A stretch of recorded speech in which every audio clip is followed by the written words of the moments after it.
Ayan, mga kakuyang bular. Ito na ang resulta ng aking mahabang pagtsatsaga, paghihintay kay Mama Victoria, ang aking inahin. Yan, nagbunga po siya ng siyam na biik, 5 itim, tapos ayun, bali apat na magkakaibang kulay.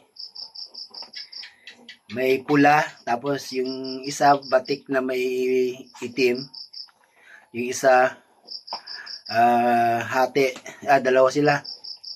Hati, puti, malamang puti at pula ang kulay.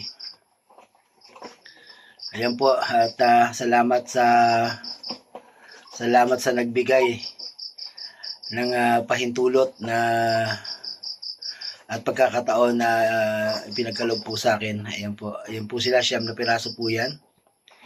At hindi ko na-expect na manganganak po siya ngayon sa kanyang 113 days.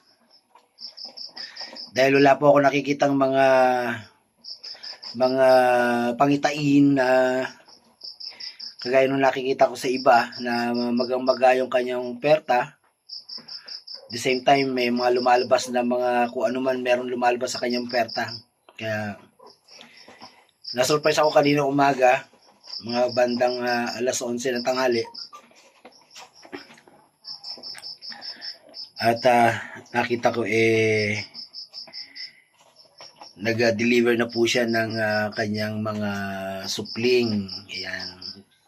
Sa wakas, ako pinagpapasalamat sa aking tagapaglika at pinagkaluban niya po ako ng 9 na biik. Yan. Bali, 8 lang po ang mapupunta rito sa akin dahil lang isa mapupunta po yan dun sa bulog. Ayan.